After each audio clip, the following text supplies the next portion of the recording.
Ako nga pala si Iris Jade Ramirez at samahan niyo ako sa aking kwento kung paano at sino-sino nga ba ang mga nagpalakas ng aking loob. Noong maliit pa lamang ako ay iniwan na ng aking mga magulang sa aking lolo at lola, pati na rin sa aking tita na silang nag-alaga sa akin at nagpalaki dahil ang aking ama at ina ay naghiwalay. At simula noong nawala ang aking lolo at lola na kahit mahirap, kinaya ko at nagpatuloy pa rin ako. Ginawa ko silang inspirasyon para mas lalo ko pang pag-igihin at pagpursigihin sa pag-aaral. At noong nakakita ako ng mga nagte-taekwondo, kagaya ng aking pinsan, ako ay inaya na sumali at mag-ensayo.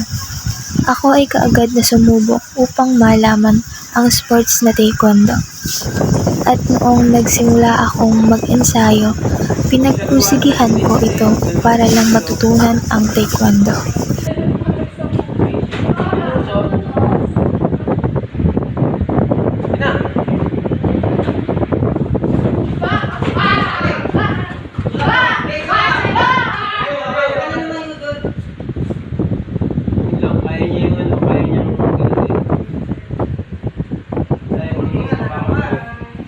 Go.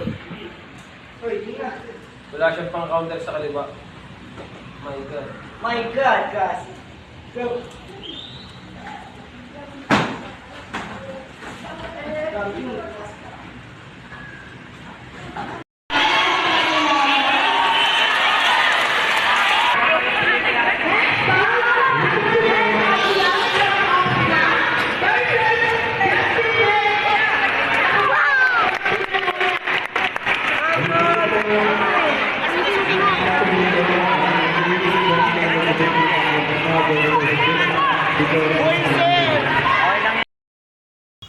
Ito ang unang kompetisyon na aking sinalihan at sa laban na ito, ako ay nanalo at nakakuha ng gintong medalya at dito marami akong mga bagong kaibigan na nakilala.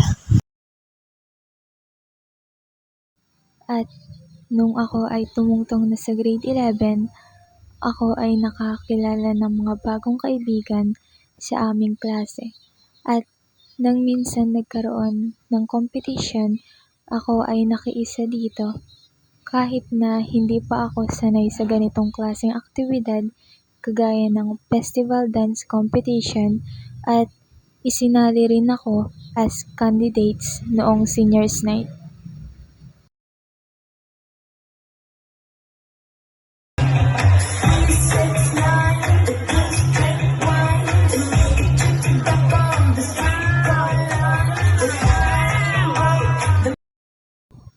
Dito nagsimula at una kong pagsali sa mga liga katulad ng pagmimuse.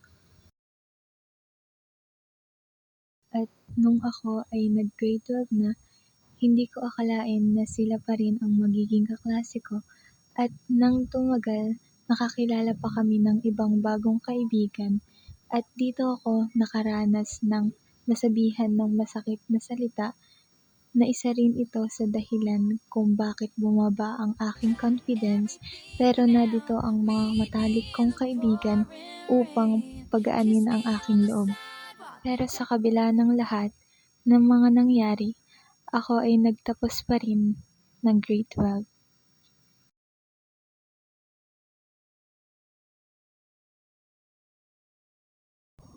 At nung ako ay nag-college, sinubukan kong sumali sa pageant, kahit na ito ang aking unang pagsali dahil para na rin ma-experience ko.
Hindi ko rin malilimutan ang mga sumuporta sa akin dahil isa rin sila sa nagpalakas ng aking loob para ma-boost ang aking confidence.